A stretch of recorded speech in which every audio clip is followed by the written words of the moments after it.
Hi, my name is Fancy Cherobon Meli, and I'm going to discuss the McCain analysis approach to South Africa. The McCain analysis approach to South Africa is an approach that integrates five key dimensional aspects, that is, economics, politics, social factors, technology, legal and regulatory factors. The McCain analytical approach provides a general framework for understanding the multifaceted challenges and opportunities facing South Africa. The McCain and Mudumbi in the year 2024 brought all these factors into one umbrella. Each of these dimensions is a different way of looking in the country's developments and how such complexity shapes the social landscape of South Africa. Economically, South Africa is one of the most developed economies in Africa continent, with a mixed economy driven by mining, manufacturing, agriculture, and financial services. However, structural concerns around the low GDP growth, very high unemployment, and massive economic inequality are still prevalent. Politically, the country has a sound democracy, but its governance is stained by the corruption and general discontentment from the public regarding the services delivery. Social causes remain an overriding legacy of apartheid, with marked inequality in wealth, education, healthcare, and healthcare opportunities among various racial and geographical groups. Technologically, the country leads an innovation in the African continent, but still cripples with infrastructure challenges, most notably being the energy, reliability, and internet accessibility. Legally, the country has a proper formulated regulatory framework. However, labor laws, land reforms, and huge bureaucratic red tape remain the challenge. This analysis seeks to provide unused understanding of development landscape in South Africa. While noting this advancement, it also tries to address prevailing issues that hampers the economic, political, social, and technological environment.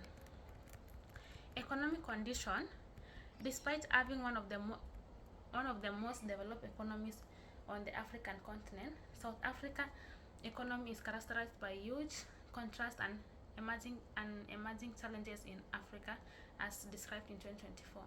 At present, South Africa is an upper middle income nation with a mixed economy. Mining of essential coal, platinums and diamonds, manufacturing, agriculture, and financial activities or financial services are general sectors that consist of the country's economy. The growth in GDP has modestly quite low over the recent years, averaging between 1 and 2% per year, constrained by structural challenges such as high unemployment and inequality, and slow industrial growth, as described by Jackson in the year 2019. Over the years, the country has recorded a continually high rate of unemployment, estimated at 32.9% in the year 2023, with the youth unemployment rate at approximately 63%, as explained by Kumar Singh in the year 2024.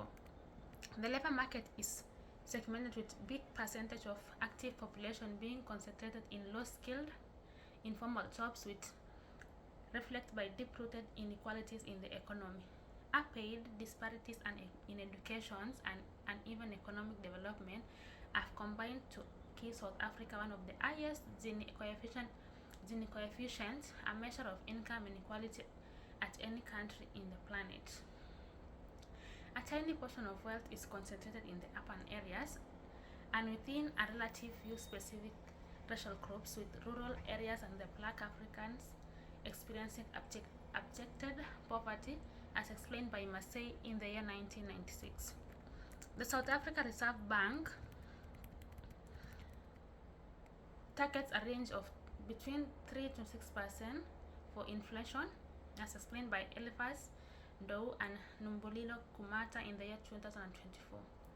In the last couple of the years, inflation has been fueled by such external shocks as erratic global oil and food prices, along with volatility in exchange rate. The central bank has adjusted interest rate in attempt to rein inflation while balancing this against imperative of growth. The rand, that is the currency of South Africa, is one of the most volatile emerging market currency. It responds to global commodity price trend, mostly metal and minerals, but also investor sentiments on the emerging markets and to domestic economic policies. Changeable currency affects export competitiveness and price of import accordingly, as explained by Elkin Lugo, Arias at the year 2024. South Africa has a reputation for being one of the largest exporters in mineral and raw materials, as explained by Nwahila and other scholars in the year 2024, while it also tends to attract a lot of foreign direct investment, especially within its mining and manufacturing sectors. Potential deterrents for investors including uncertainty over regulation, constraint in power supply, and dispute action in the labor markets. Strong trade partners for this nation include China, the European Union, and the United States, while exports mainly are minerals, vehicles, and agricultural products. Political stability of South Africa. The political scenario of South Africa is stable but not devoid to complexities and challenges. Since the year 1994, when the apartheid ended, South Africa has been multi-party democracy, and since then, the ANC has been the strongest political party in the country. Elections are first held regularly in the country, and its political institutional records generally have quite a lot of respect. These factors have belittled the dominance of ANC, and especially with the upward struggle for dominance by the parties such as DA and EFF. Corruption in South Africa remains a greatest challenge, from top-level scandal of state-owned enterprises like Ixcon and Transnet down to the dysfunctional municipalities, as explained by Ngosingipile Mkhize at the year 2024.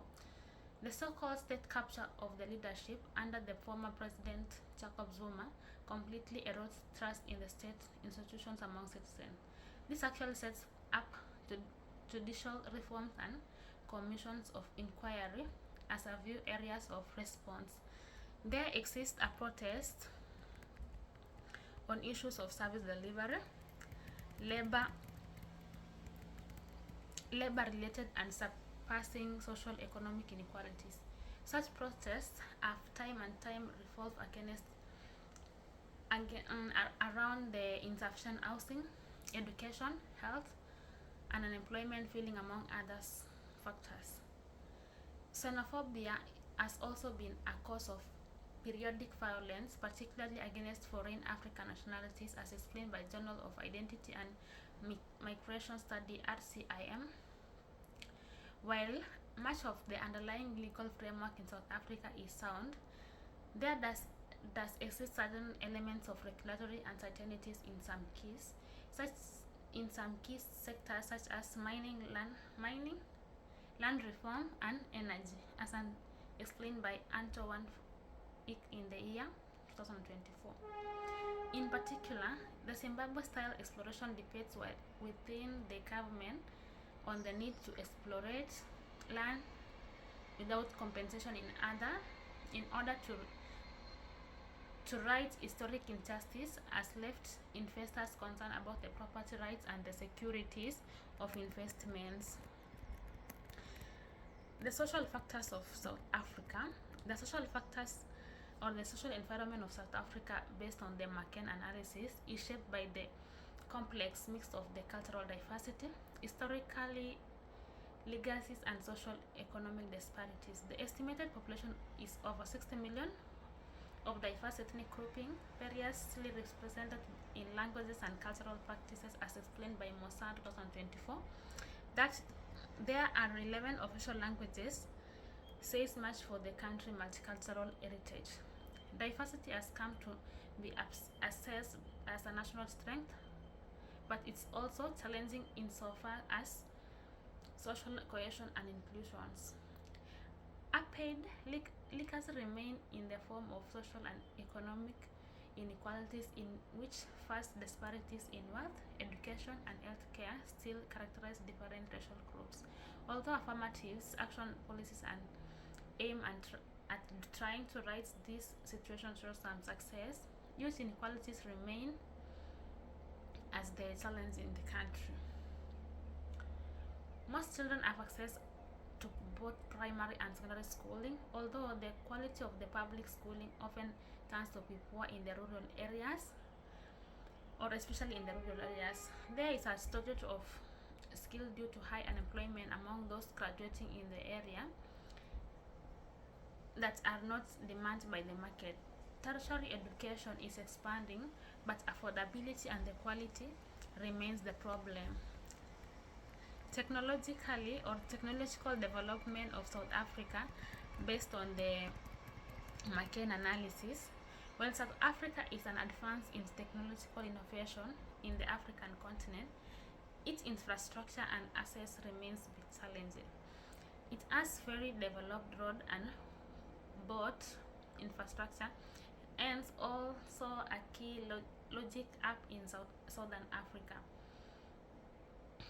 On the other hand, it faces an acute and unreliable supply of electricity due to aged infrastructure and mismanagement of Eskom, which has been causing frequent loading, shedding into business and household.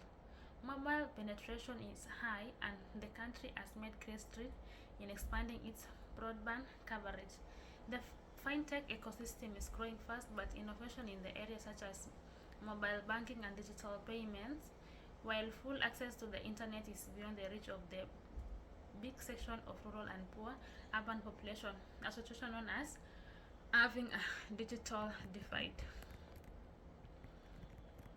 The country is pursuing active development of renewable energy factors with a view to diversify energy source and reduction in over dependency on coal, taking up to 80% of electricity generation, as explained by the Robert M.R.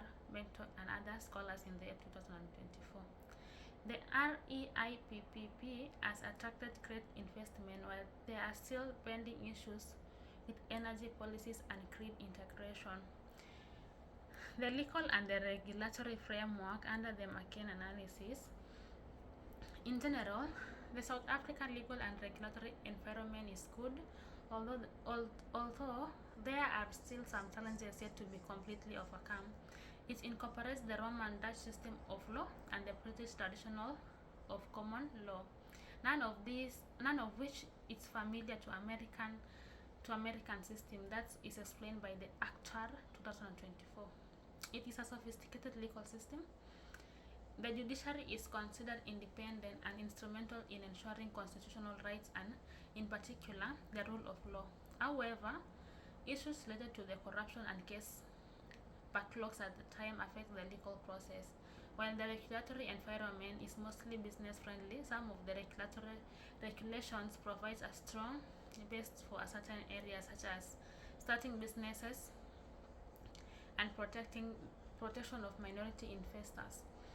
This country faces challenges in the complexity labor laws, rigid regulatories, and a very high degree of bureaucracy, and inflexible labor market rule hinders it from becoming more competitive, as explained by Nyate and other scholars in the year 2024. The country has been working on the improvement in its regulatory environment in a bid to attract foreign investors and reduce the red tape. South Africa has some of the world's most progressive labor legislation to protect workers' rights, but these benefits make the labor market inflexible, as explained by World Labor Rights and Their Protection, the year 2024. High number of strikes and labor disputes bear evidence of this usual GBK sector being mining and manufacturing. In conclusion, the McCain analysis of South Africa through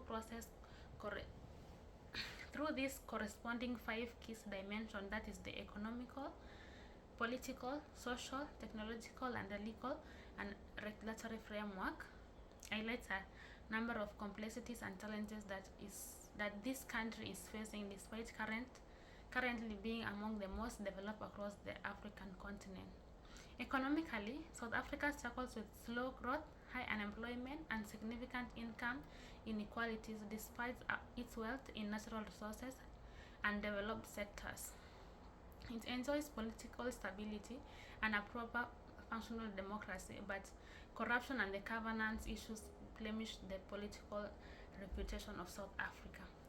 While diversity is while diversity in all respects is considered a strength, socially the apartheid legacy still festers in huge disparities in the accumulation and distribution of wealth, education, and healthcare services. Technologically, it would be among the best on the continent as far as infrastructure is concerned, though it does face problems connected with the insufficient supply of energy and the digital divide. The regulatory environment is sophisticated and friendly to the business, though problems do persist with labor laws, land reforms, and property rights. This was the McCain analysis of South Africa, and looking forward to hear from you. Thank you so much. That was my presentation.